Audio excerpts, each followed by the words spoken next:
Hi everyone, welcome to Mans IS Academy. This is the video 3 in the series of the HCS Analytica, जहाँ पे हम discuss कर रहे हैं हरियाणा के बारे में, हरियाणा के करंट अफेयर्स के बारे में, हरियाणा के पेपर के बारे में, हरियाणा की जीके के बारे में और हरियाणा पीसीएस का सिलेबस क्या-क्या है और क्या-क्या चीज़ें आपसे पूछी जा सकती है इन द एग्जामिनेशन। तो आज थर्ड वीडियो में हम डिस्कस करेंगे सिलेबस के बारे में एग्जैक्टली हरियाणा का प्रीलिम्स और मेंस का सिलेबस है क्या, क्या-क्या गवर्नमेंट ने क्या सिलेबस डिज़ाइन किया है, कमीशन ने क्या सिलेबस डिज़ाइन किया है, उसके बारे में हम देखेंगे। अगर आपने पहले के वीडियो नहीं देखे हैं जहां पर हमने डिस्कस किया है analysis of the Haryana paper, जो लास्ट के 4 साल के पेपर उनके क्या क्या सब्जेक्ट्स उनमें आते हैं, किस सब्जेक्ट का वेटेज ज़्यादा है, एक प्रॉपर एनालिसिस हमने किया है, जो एक इन डेप्थ एनालिसिस है कि हिस्ट्री से एंशियंट मिडाइवल से क्या क्वेश्चन आए हैं, साइंस को किस तरीके से डिवाइड किया गया है, कौन से दो सब्जेक्ट सबसे ज़्यादा मेजर रोल प्ले करते हैं हरियाणा पीसीएस में। So this is the third video in the sequence. So let's start with the third video, that's decoding the syllabus of the Haryana PCS. जब हम बात करते हैं सिलेबस की तो सबसे पहले हम डिस्कस करते हैं प्रीलिम सिलेबस की as well as the main syllabus की बात करेंगे। हरियाणा में प्रीलिम्स का एग्जाम जैसा कि मैंने आपको बताया there is a two exam in the preliminary examination, जहां पे एक पेपर जीएस का होता है और दूसरा पेपर आपका सी सेट का होता है। तो दोनों के सिलेबस की बात करेंगे कि जीएस का सिलेबस क्या है और सी सेट का सिलेबस क्या है। सिमिलरली मेंस एग्जाम में मैंने आपको बताया था कि मेंस में 4 पेपर आपके होते हैं। One is the English, second is Hindi, third is GS and fourth is optional. तो आज हम बात करेंगे इंग्लिश का सिलेबस क्या है, हिंदी का क्या है, जनरल स्टडी का सिलेबस क्या है। ऑप्शनल का सिलेबस डिपेंड करेगा कि आप कौन सा ऑप्शनल सब्जेक्ट लेना चाहते हैं इन द हरियाणा पीसीएस। तो उसके अकॉर्डिंग आप अपने ऑप्शनल का सिलेबस देख सकते हैं कि क्या क्या ऑप्शनल का सिलेबस होगा। किसी भी एग्जाम को क्रैक करने के लिए सबसे पहले हमें उसके सिलेबस के बारे में पता होना चाहिए, एग्जाम पैटर्न के बारे में पता होना चाहिए, एनालिसिस किया होना चाहिए। तो हमने पहले 2 वीडियो में पूरा डिस्कस किया है एनालिसिस एग्जाम है क्या, एग्जाम की रिक्वायरमेंट क्या है। आज हम डिस्कस करेंगे एग्जाम का सिलेबस क्या है, सो दैट कि आप एक अच्छे तरीके से, एक बेहतर तरीके से आप इस एग्जाम के लिए प्रिपेयर कर पाएं। तो सबसे पहले हम डिवाइड करते हैं जनरल स्टडी 1, जो प्रिलिमिनरी एग्जामिनेशन का सिलेबस है, जैसे जीएस 1 प्रीलिम्स में आएगा। इन द प्रिलिमिनरी एग्जामिनेशन प्रीलिम्स की बात करें तो इसमें सबसे पहला टॉपिक जो दिया गया है दैट्स जनरल साइंस, और मैं आपको बता दूं जनरल साइंस का वेटेज हरियाणा पीसीएस में ऑलमोस्ट 25% है। ऑलमोस्ट 25%, ऑलमोस्ट क्वेश्चन आते हैं, 24 से 25 क्वेश्चन हर साल आते हैं। इन द लास्ट 4 ईयर्स, एक ईयर को छोड़ दिया जाए तो बाकी सारे ईयर्स में 24 से 25 क्वेश्चन है साइंस है ऐसे पूछे गए हैं, physics, chemistry, biology and science and tech included. And understanding the science like including matters of everyday experience, well-educated person who has not made a special study of any particular scientific discipline। अब यहाँ पे ये भी लिखा गया है कोई particular scientific discipline नहीं चाहिए आपको, you just need the general science preparation। General science का प्रिपरेशन चाहिए, जो आपका 10th लेवल तक का साइंस होता है उसका प्रिपरेशन चाहिए। एंड उसके प्रिपरेशन में आपको फिजिक्स, आपको केमिस्ट्री, आपको बायोलॉजी और बेसिक साइंस एंड टेक्नोलॉजी, क्या रिसर्च, क्या इनोवेशन इंडिया में हो रहे हैं, that's mainly related to the current affair perspective. तो इन चारों चीज़ों के बारे में आपको एक बेसिक डिटेल होना चाहिए, क्योंकि कमीशन डायरेक्टली लिखता है note made a special study. आपको कोई पार्टिकुलर या पीएचडी नहीं करना उस सब्जेक्ट में, you need a general study about that particular subjects. Next पे आते हैं, तो नेक्स्ट देखें current events of national and the international importance. Current event जो भी हो रहे हैं इंडिया के कॉन्टेक्स्ट में लें या फिर हम इंटरनेशनल कॉन्टेक्स्ट में किसी भी करंट इवेंट की बात करते हैं, तो वो सारे के सारे करंट इवेंट आपको कवर करने होते हैं कि एग्जैक्टली क्या क्या चल रहा है इंडियन इकोनॉमी में, इंडियन के साइंस एंड टेक सेक्टर के, इंडियन पॉलिटी में, इंडिया के relation with other country. Like अभी रशियन प्रेसिडेंट आए हैं इंडिया में, तो उनसे रिलेटेड कुछ current affair, India Russia relations के बारे में, रेड सी के कंट्री के बारे में, ब्लैक सी के कंट्री के बारे में कि ब्लैक सी कौन कौन से कंट्री, क्योंकि उसी एरिया से वो आते हैं, तो ब्लैक सी की कंट्री को, ब्लैक सी के बाउंड्री कंट्री कौन कौन से, तो ये बेसिक इन्फॉर्मेशन आपको होना चाहिए। करंट इवेंट्स क्या हैं और नेशनल इंटरनेशनल इवेंट्स क्या चल रहे हैं उसके बारे में आपको एक इन्फॉर्मेशन रहना चाहिए when you start preparing for this examination. Next पे आते हैं, तो नेक्स्ट सब्जेक्ट है history of India and the Indian national movements.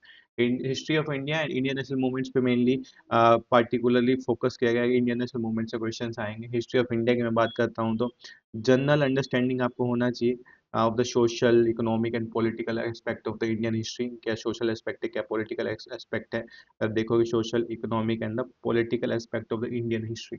Indian history के साथ साथ question on Indian national movements like the non cooperation movement, quit India movement, CDM, civil disobedience movements, ये सारे के सारे मूवमेंट्स पे क्वेश्चन पूछने के हाई ये चांसेस रहते हैं।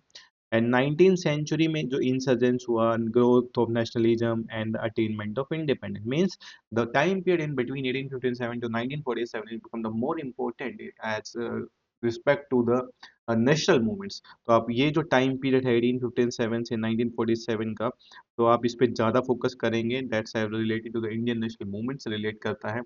फर्स्ट वॉर ऑफ इंडिपेंडेंस भी बोला गया था 1857 को। तो ये सारी की सारी बेसिक इन्फॉर्मेशन आपको होना चाहिए। जब आप पढ़ना शुरू करते हैं तो गो अकॉर्डिंग टू सिलेबस, कि सिलेबस में क्या क्या है और क्या क्या आपसे पूछा जा सकता है। इसके बाद देखते हैं next subject is the India and the world geography की बात करें। इंडिया एंड वर्ल्ड ज्योग्राफी की बात करने से पहले मैं आपको बता दूं, यहाँ पे जो हिस्ट्री ऑफ इंडिया है, हिस्ट्री ऑफ इंडिया में आपको ancient history, medieval history, culture, ये सारे हिस्ट्री पर भी आपको फोकस करना होगा, क्योंकि this is the major chunk in the preliminary examination. इन तीनों से मिला के ऑलमोस्ट 18 से 20 क्वेश्चन आते हैं हर साल एंशियंट मिडाइवल कल्चर हिस्ट्री से। तो आपको वैदिक एज के बारे में पता होना चाहिए, इंडस वैली सिविलाइजेशन के बारे में पता होना चाहिए, चोला चेरा पांड्याज के बारे में पता होना चाहिए, आपको दिल्ली सल्तनत के बारे में पता होना चाहिए, विजयनगर अंपायर के बारे में पता होना चाहिए, as well as the cultural perspective at the time, temples architectures के बारे में, द्रविडन आर्किटेक्चर्स के बारे में पता होना चाहिए। तो ये यहाँ से क्वेश्चंस आते हैं in the history ancient medieval culture के आते हैं। इसके साथ साथ मॉडर्न हिस्ट्री का मैंने आपको पहले से ही बताया कि मॉडर्न हिस्ट्री में क्या आपको कवर करना है। इसके साथ देखिए इंडिया एंड वर्ल्ड ज्योग्राफी की बात करते हैं, तो दो ज्योग्राफी को दो पार्ट में डिवाइड किया गया है। First is the Indian geography and the second is the world geography. Indian geography में mainly geography of India, locations की बात की जाती है, रिवर्स की बात की जाती है, माउंटेन्स की बात की जाती है, पासेस की बात की जाती है, different time of geographical land forms की बात की जाती है, सही बाउंड्री की बात की जाती है। तो ये सारे इंडियन ज्योग्राफी में आपको देखना होगा। Geography of India related physical geography, social economic geography से रिलेट करेंगे। इंडिया के क्वेश्चन यहाँ पे क्लियरली लिखा है, physical social and economic geography से रिलेट करेंगे। इंडिया का फीचर्स और इंडियन एग्रीकल्चर और नेचुरल रिसोर्सेज पे आपको ध्यान रखना होगा। जब हम वर्ल्ड ज्योग्राफी की बात करते हैं तो वर्ल्ड ज्योग्राफी में आपको like oceanography, physiography, climatology, geomorphology, in context पे भी फोकस करना होगा, क्योंकि वर्ल्ड लेवल से क्वेश्चंस आते हैं। वर्ल्ड में मेनली क्वेश्चन जो ये पूछे गए हैं, जो मैक्सिमम क्वेश्चन पूछे गए हैं ज्योग्राफी से, that's are location based question भी पूछे जाते हैं। पार्टिकुलर माउंटेन का लोकेशन, पार्टिकुलर रिवर्स का लोकेशन, लेक्स का लोकेशन, कोई न्यूज में रहा है उनका लोकेशंस, तो वो आपसे ज़्यादा पूछे गए हैं। तो उसके अकॉर्डिंग ही आप प्रिपेयर करेंगे Indian geography and world geography को। नेक्स्ट पे आते हैं तो इंडियन पॉलिटी के बारे में बात करते हैं। Question on Indian polity and economy will test the knowledge political system and constitution of India पे आपको ध्यान देना है। तो इसमें पंचायती राज से क्वेश्चन आएंगे, social system, economic development in India से क्वेश्चन आएंगे। एंड इसमें बेसिक से क्वेश्चंस रहेंगे इंडियन पॉलिटी में, जैसे कि आप कोई भी बुक फॉलो करते हैं, लक्ष्मीकांत फॉलो करते हैं, बेयर एक्ट फॉलो कर रहे हैं, या एनसीईआरटी भी फॉलो करते हैं। In that context making of constitution से क्वेश्चन रहता है। अगर आप देखोगे तो मेकिंग ऑफ कॉन्स्टिट्यूशन से क्वेश्चन है, प्रियम्बल से क्वेश्चन है, बेसिक्स ऑफ कॉन्स्टिट्यूशन से क्वेश्चंस हैं। इसके साथ पार्लियामेंट से क्वेश्चंस आते हैं, स्टेट लेजिस्लेचर से क्वेश्चंस है, president, vice president, prime minister, governor, इनसे क्वेश्चंस आते हैं। Constitutional body, non constitutional body, इनसे क्वेश्चंस आएंगे। Fundamental right, DPSP, fundamental duties, इन सब से आपसे क्वेश्चंस पूछे जाते हैं जब भी आप पॉलिटी रिलेटेड एस्पेक्ट में जाते हो। इकोनॉमी के एस्पेक्ट में अगर मैं आपको बताऊं तो इकोनॉमी में मेनली जो क्वेश्चन का मैंने एनालाइज किया है in the last 4 years, the more focus is on the current affair part of economy. अगर हम बात करते हैं 60 से 70% ऑफ क्वेश्चन करंट अफेयर से आते हैं, and 40% of the question from the static part. Static part में नेशनल इनकम वाला पार्ट है, balance of payment, external sectors वाला पार्ट है, इंडिया के एक्सपोर्ट्स के बारे में बात हो रही है, इन्फ्लेशन के बारे में बात हो रही है। तो ये जो सेक्टर्स है, बैंकिंग सेक्टर्स की बात हो रही है, फिजिकल पॉलिसी, मॉनेटरी पॉलिसी की बात हो रही है, तो यहाँ पे इकोनॉमिक पर्सपेक्टिव से आते हैं। इकोनॉमिक में इस तरीके से यहाँ से क्वेश्चन बनाए जाते हैं, लेकिन इकोनॉमी में आपको एक मेजर फोकस करना होगा गवर्नमेंट स्कीम्स पर। गवर्नमेंट स्कीम से काफ़ी सारे क्वेश्चंस आते हैं कि गवर्नमेंट स्कीम्स क्या क्या अनाउंस हुई है इकोनॉमी को लेके, तो वो आपसे एग्जाम में पूछे जाएंगे। इंडियन इकोनॉमी में जैसे हरियाणा का इकोनॉमी है, इकोनॉमी एंड पीपल है, ये तो आपको देखना ही पड़ेगा। हरियाणा के बजट के बारे में आपको देखना पड़ेगा, हरियाणा की स्कीम्स के बारे में आपको देखना पड़ेगा when you preparing for the Haryana perspective. Haryana government की स्कीम्स क्या है, हरियाणा के बजट में क्या क्या चीज़ें अनाउंस हुई हैं उसके बारे में। इंडियन कल्चर की बात करते हैं तो social economic and cultural institution and the language of Haryana, तो बेसिक जो हरियाणा जीके की मैं बात करूँ तो आपको देखनी होती है when you preparing for this examination. इसके साथ देखते हैं तो दिस इज पेपर वन के मेनली सब्जेक्ट है। हाँ, यहाँ पे अगर आप देखोगे तो सिलेबस में एनवायरनमेंट के बारे में मेंशन नहीं है। सिलेबस में एनवायरनमेंट के बारे में मेंशन नहीं है, तो एनवायरनमेंट का वेटेज भी अगर आप देखोगे तो पिछले 4 साल के पेपर में एनवायरनमेंट से 2 से 3 क्वेश्चन आए हैं। और 2 से 3 क्वेश्चंस में भी मेनली करंट अफेयर पर्सपेक्टिव से ही क्वेश्चन आए हैं। लाइक कोप पे क्वेश्चन आ गया है, कोई स्पीसीज न्यूज में उस पर क्वेश्चन आ गया है। उससे ज़्यादा एनवायरनमेंट में इन डेप्थ कुछ भी नहीं पूछा गया है। तो ये सिलेबस से हमें पता लगता है कि सिलेबस में क्या चीज़ें मेंशन और क्या आपके एग्जाम में आने वाली है। तो सेकंड पेपर आता है, सी सेट का पेपर आता है। यहाँ पे क्लियरली मेंशन होता है कि 10th लेवल तक का मैथ्स, रीजनिंग और इंग्लिश आपसे पूछी जाएगी, जिसमें रीडिंग कॉम्प्रिहेंशंस आते हैं, कम्युनिकेशन स्किल्स के क्वेश्चन, डिसीजन मेकिंग क्वेश्चंस आते हैं, logical reasoning, analytical ability like the blood relations, coding, decoding, इस तरीके के कुछ क्वेश्चंस आते हैं। सीरीज के क्वेश्चंस आएंगे, मिसिंग टर्म्स के क्वेश्चंस आएंगे, डिसीजन मेकिंग, प्रॉब्लम सॉल्विंग के क्वेश्चंस आएंगे, जनरल मेंटल एबिलिटी के क्वेश्चंस आएंगे, डायरेक्शन सेंस हो गया, जैसे उस तरीके के सीटिंग अरेंजमेंट्स हो गया, इस तरीके के क्वेश्चंस आपसे पूछे जाते हैं। बेसिक न्यूमरेसी की बात करूँ तो मैं नंबर सिस्टम की बात करूंगा, टाइम स्पीड नंबर सिस्टम की बात करूंगा, टाइम स्पीड डिस्टेंस की बात करूंगा, रेशियो प्रोपोर्शन की बात करूंगा, एवरेज की बात करूंगा, परसेंटेज की बात करूंगा, परम्यूटेशन कॉम्बिनेशन की बात करेंगे। तो इस तरीके के टॉपिक्स आपके हैं, प्रॉफिट एंड लॉस की बात करेंगे। तो ये सारे टॉपिक्स आपके बेसिक न्यूमरेसी में आते हैं। इनका जो लेवल होता है, जो 10th क्लास में आपने मैथ्स पढ़ा है, उसी लेवल तक के क्वेश्चन आपसे पूछे जाएंगे in this scenario. That's paper 2 of the examination. Clearly लिखा है that's a class 10th level. Class 10th level तक के क्वेश्चन से आप चाहेंगे तो प्रिपरेशन लेवल वहाँ तक का होना चाहिए। और जो सी सेट का पेपर है, जस्ट अ क्वालिफाइंग पेपर, आपको 33% मार्क्स से स्कोर करना है।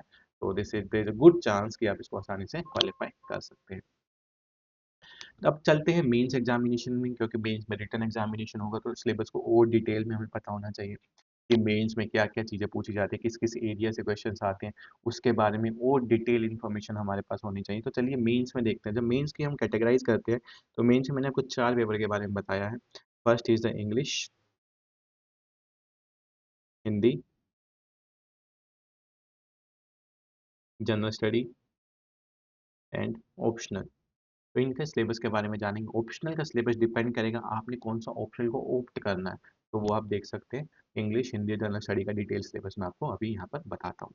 इंग्लिश की सिलेबस की बात करें तो इंग्लिश का paper almost like 12th class में हम सब कंपलसरी इंग्लिश का पेपर देते हैं, उसी तरीके का पेपर आता है। इसमें एक एसए हरियाणा सिविल सर्विस में इंक्लूड किया जाता है एक्स्ट्रा, जहाँ पे पार्टिकुलर टॉपिक, एक स्पेसिफिक टॉपिक पे आपको एसए लिखना होता है। अगर हम इंग्लिश की बात करें, English and Hindi as a mainly compulsory subjects में रहते हैं।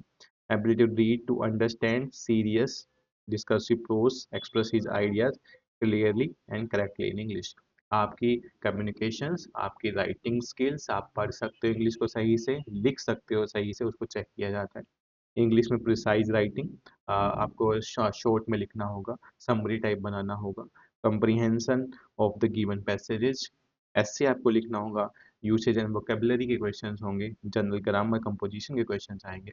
इसके साथ साथ एचसीएस आपसे एक एसए का पेपर भी लेता है, जहाँ पे आपको एक पार्टिकुलर एसे लिखना पड़ेगा। Candidates will require to write an essay on a specific topic. The choice of subjects will be given, and the subjects of the essay arrange their idea in orderly fashion and write to concisely. जैसे आप UPSC के paper में एक अलग से S A का paper होता है, यहाँ अलग से एसए का पेपर तो नहीं है, बट आपको एक इंग्लिश में एसए लिखना होता है और एक हिंदी का जो पेपर होगा उसमें भी आपको एक एसए लिखना होता है। तो ये सारा इंग्लिश का पेपर है। तो this is a, we can see that कि 12th लेवल पर, कि 12th क्लास में जो आपने प्रिपेयर किया होगा इंग्लिश के लिए, वही ऑलमोस्ट सेम सिलेबस है हरियाणा पीसीएस का। और इसका एग्जाम 100 मार्क का होता है। सबसे बड़ी बात है, 100 मार्क काउंट होते हैं for the final merit list के लिए, इनको काउंट किया जाता है। नेक्स्ट पे आते हैं तो हिंदी की बात करेंगे। हिंदी में लिखा है हिंदी एंड हिंदी एस से इन देवनागरी स्क्रिप्ट पता होना चाहिए। Translation of an English passage into Hindi, आपको ट्रांसलेशन लिखना होगा। प्रिसाइज राइटिंग जो इंग्लिश में करते हैं उसको हिंदी में करना होता है। एक्सप्लेनेशन ऑफ हिंदी पैसेज आपको दिया होता है, उसके बेसिस पे क्वेश्चंस करने हैं, उसका एक्सप्लेनेशन लिखना है। ईडियम, मुहावरे, करेक्शंस ये आपको करना है। ऐसे ऑन स्पेसिफिक टॉपिक जैसे इंग्लिश में आपको दिया जाता है, हिंदी में भी दिया जाएगा। And the choice of subjects will be given, means there will be an option to write an essay in the Hindi as well. तो this paper is also the 100 mark का एक पेपर रहता है। इसमें भी आपको 100 मार्क, और ये 100 मार्क भी काउंट होते हैं आपके एग्जामिनेशन में। मीन्स इंग्लिश का पेपर भी काउंट होगा और हिंदी का पेपर भी काउंट होता है। अब आते हैं जो मेन है, that's a general study, paper 3।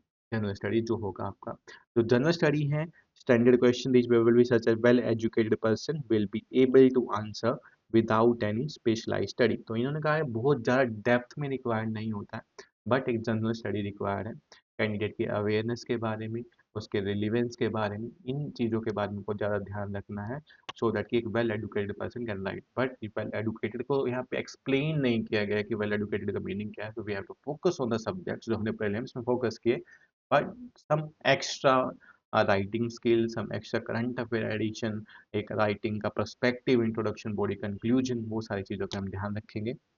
इसके साथ अगर हम आते हैं तो पार्ट वन को दो पार्ट्स में डिवाइड किया गया, पार्ट वन पार्ट टू। तो पार्ट वन की बात करते हैं, तो अगर मैं आपको बता देता हूँ, जनरल स्टडी के पेपर को दो पार्ट में डिवाइड किया गया, part one and the part two. तो पार्ट वन की हम बात करते हैं तो history of modern India and culture आता है। हिस्ट्री ऑफ मॉडर्न इंडिया जैसे कि आपने देखा होगा तो प्रीलिम्स में भी हिस्ट्री है आपका, तो मेंस में भी आपका हिस्ट्री आता है। About the middle of the 19th century and would include question important personality पे क्वेश्चन आ सकते हैं, like Gandhi ji, Jawaharlal Nehru, Sardar Vallabhbhai Patel, social religious movements पे क्वेश्चन आ सकते हैं, ईश्वर चंद्र विद्यासागर, इन सब पे क्वेश्चन आपसे पूछे जा सकते हैं जिन्होंने फ्रीडम स्ट्रगल में पार्टिसिपेट किए। रिफॉर्म्स, तो social religious reforms, educational reform, press reforms, इनसे क्वेश्चन आपसे पूछे जाते हैं। The part of relating to Indian culture से भी क्वेश्चंस आएंगे, that cover Indian culture from ancient to modern time. तो ये क्लियर लिखा है कि आपको कल्चर से मेंस में क्वेश्चंस आएंगे from ancient to modern time, कि इंडिया के कल्चर से आपको डायरेक्टली क्वेश्चन पूछे जा सकते हैं। बुद्धिज्म पे क्वेश्चन आ सकता है, जैनिज्म पे क्वेश्चन आ सकता है, टेम्पल्स पे क्वेश्चन आ सकते हैं, एंशियंट से मिडाइवल में टेम्पल आर्किटेक्चर पे क्वेश्चन पूछे जा सकते हैं। तो ये क्वेश्चन आपसे मेंस एग्जामिनेशन में पूछे जाते हैं। ज्योग्राफी के बारे में लिखा है कि geography question will be on the physical, economic and social geography पे आएंगे क्वेश्चन। तो यहाँ पे भी क्लियरली मेंशन है कि ज्योग्राफी में आपको physical geography, economic and the social geography पे ध्यान देना होगा। इंडियन पॉलिटी में जो आपने प्रीलिम्स में तैयारी की थी उससे रिलेटेड ही क्वेश्चन आते हैं। कॉन्स्टिट्यूशन ऑफ इंडिया से क्वेश्चन आएंगे, पॉलिटिकल सिस्टम से क्वेश्चन आएंगे, करंट अफेयर्स में जो भी टॉपिक चला हुआ होगा उससे क्वेश्चन पूछे जा सकते हैं। But in the mains examination the most study question in the Haryana, paper एक ही होता है जीएस का, लेकिन सिंपल क्वेश्चन रहते हैं, direct forward straight forward question आपसे पूछे जाते हैं। तो आने वाले वीडियो में हम हरियाणा के मेंस के क्वेश्चन पेपर का भी एनालिसिस करेंगे कि किस तरीके के क्वेश्चन उन्होंने लास्ट 4-5 साल में पूछे हैं, and we also going to discuss the each prelims paper question by question, या एग्जैक्टली क्वेश्चन का लेवल क्या है, क्वेश्चन को सोल्व कैसे किया जा सकता था, किस तरीके से चीज़ें की जा सकती थी, उसके बारे में हम डिस्कस करेंगे। At Saman I S academy we are starting our Haryana civil service prelim test on the 15th of December। उसका लिंक डिस्क्रिप्शन में है, आप उसको ज्वाइन कर सकते हैं। वो प्रॉपर एनालिटिकल बेस पे बनाया गया है कि किस तरीके के क्वेश्चन एग्जाम में आते हैं, किस तरीके से आपसे पूछा जा सकता है, वो सारे के सारे चीज़ों पे उस पर काम किया गया है। इसके साथ साथ current national issue and topic of social relevance, society के टॉपिक्स आएंगे, फैमिली से रिलेटेड, कास्ट से रिलेटेड, ग्लोबलाइजेशन से रिलेटेड क्वेश्चन आ सकते हैं। Current national issue, topic of social relevance in the present day in India, demography, human resources पे question आने के चांसेस है। बिहेवियरल की बात करें तो चाइल्ड लेबर पे क्वेश्चन, जेंडर इक्वालिटी पे question, adult literacy, rehabilitation, segment of society, drug abuse and public health, ये सारे these are the written small words में लिखा गया है, बट इनका एक पार्टिकुलर, अगर मैं बात करूं तो पार्टिकुलर देयर डिटेल है, इनका पार्टिकुलर एक मीनिंग है, तो आपको उस पे नोट्स होना चाहिए हर टॉपिक पे when you start preparing for the mains examination. हर टॉपिक पे आपके पास नोट्स होगा तो you can write the answer directly into the mains exam, एक अच्छा आंसर लिखेंगे जिससे आपको ज़्यादा मार्क्स मिलने के चांसेस रहते हैं। नेक्स्ट पे आते हैं तो लॉ एंड इन्फोर्समेंट में ह्यूमन राइट्स पे क्वेश्चन आ सकते हैं, करप्शन पे, सिक्योरिटी रिलेटेड क्वेश्चन आ सकते हैं, इंटरनल सिक्योरिटी पे क्वेश्चन आ सकते हैं, एक्सट्रीमिज्म, लेफ्ट विंग एक्सट्रीमिज्म पे क्वेश्चन आ सकते हैं, साइबर अटैक पे क्वेश्चन आ सकते हैं, साइबर सिक्योरिटी पे क्वेश्चन आ सकते हैं, एनवायरमेंटल इशू मीन्स में मेंशन किया गया है, ecological preservation, conservation of natural resources and national heritage. तो एक एनवायरमेंटल पॉलिसी पे भी आपसे क्वेश्चन पूछा जा सकता है। नेशनल इंस्टीट्यूशन का क्या रोल है, जैसे आरबीआई का क्या रोल है, नीति आयोग का क्या रोल्स है, तो ये आपसे एग्जाम में पूछे जाते हैं in the Haryana PCS mains exam. जब हम पार्ट टू पे आते हैं, सारे पार्ट वन के टॉपिक थे, तो पार्ट टू पे इंडिया एंड वर्ल्ड के बारे में, international relation means, part two में इंटरनेशनल रिलेशंस के टॉपिक के रिलेवेंस टॉपिक्स को रखा गया है। Foreign external security, nuclear policy, India के अब्रोड, इंडिया की पॉलिसी, इंडिया के नेबर्स के बारे में क्वेश्चन आपसे आ सकते हैं। इंडियन इकोनॉमी की बात करें तो इंस्टीट्यूशन से क्वेश्चन आ सकते हैं, इंडिया की इकोनॉमिक ग्रोथ से क्वेश्चन आ सकते हैं, इंक्लूसिव ग्रोथ पे क्वेश्चन हो सकता है, planning and economic development of India से क्वेश्चन आ सकते हैं, पॉवर्टी पे क्वेश्चन आ सकते हैं। इसके साथ साथ कुछ institution IMF, world bank, WTO, इन पे डायरेक्टली क्वेश्चन आपसे हरियाणा PCS में पूछ लिए जाते हैं। पार्ट 2 में India and world international relation, Indian economy पे बात की जाती है। इसके साथ साथ इंटरनेशनल अफेयर्स और इंटरनेशनल इंस्टीट्यूशंस पे आपसे क्वेश्चन आते हैं इन द हरियाणा PCS। इसके साथ बात करते हैं साइंस एंड टेक्नोलॉजी पे भी ध्यान दिया गया। जैसे प्रीलिम्स में तो मेजर पार्ट है साइंस एंड टेक्नोलॉजी, मेंस में भी कुछ क्वेश्चंस आते हैं। Development in the field of science and technology, recent development, Gaganyaan पे पूछ लिया जाएगा, चंद्रयान पे पूछ लिया जा सकता था, आदित्य L1 मिशन पे पूछा जा सकता है, इसरो के डेवलपमेंट रिसर्च पे क्वेश्चन आ सकते हैं, इसरो की अचीवमेंट्स पे क्वेश्चन आ सकते हैं। Development in the field of science and technology, communication and space में क्या क्या चीज़ें गई हैं। इसके साथ स्टैटिस्टिकल एनालिसिस के लिए बेसिक से क्वेश्चन आते हैं। Test the candidate ability draw common sense conclusion information statistical graphical और डायग्रामेटिक वे में आप प्रेजेंट कर सकते हैं। तो ये बहुत कम क्वेश्चन आते हैं, मतलब statistical analysis and graphs basis भी क्वेश्चन आपसे पूछे जाते हैं। तो ये सारे का सारा देखोगे तो ये सब मेंस का सिलेबस है। तो आपको पता लगा एग्जैक्टली क्या क्या आपको पढ़ना है, GS में क्या पढ़ना है, इंग्लिश में क्या पढ़ना है, हिंदी में क्या पढ़ना है, ऑप्शनल में क्या पढ़ना है, और GS में किन कौन कौन सब्जेक्ट को वेटेज दिया गया है, किस तरीके के क्वेश्चन आ सकते हैं, वो भी हम डिटेल में डिस्कस करेंगे। तो एग्जाम स्टार्ट करने से पहले you should know exactly what is syllabus of the examination, तभी तो आप पढ़ोगे। नहीं तो हम कई बार वो चीज़ें पढ़ते हैं जो एग्जाम के सिलेबस में मेंशन ही नहीं है, लेकिन हमने ज़्यादा से ज़्यादा टाइम वहाँ पे स्पेंड कर दिया। तो we have to focus on those things जो एग्जाम में क्लियरली मेंशन है कि ये आपके एग्जाम के लिए आने वाले हैं। ऑप्शनल सब्जेक्ट्स की बात करेंगे तो यहाँ पे ऑप्शनल की लिस्ट दी गई है, मैं आपको दिखा देता हूँ। उसमें से आप कोई भी ऑप्शन चूज कर सकते हैं एग्जाम में, किसी भी ऑप्शन से। जो ऑप्शन चूज करेंगे वहाँ से आपको 200 मार्क्स का पेपर होगा, तो वो आपको प्रिपेयर करना होता है। ऑप्शनल की बात करूँ तो ये सारे ऑप्शनल्स हैं: agriculture, ancient husbandry, botany, chemistry, civil engineer, commerce accountancy, economics, electrical engineer, English literature, geography, Hindi, Indian history, law, mathematics, mechanical engineering, physics, political science, psychology, public health, Punjabi literature, sociology, Sanskrit and zoology. Anthropology Haryana में नहीं है। Anthropology as an option is not present in the Haryana. तो ये सारे के सारे इन option में से आप कोई भी ऑप्शन चूज कर सकते हो, जहाँ से 200 मार्क का एक पेपर होगा, 200 मार्क का पेपर होगा इन दिस एरिया। ठीक है, तो you have to prepare for that. Clear है? तो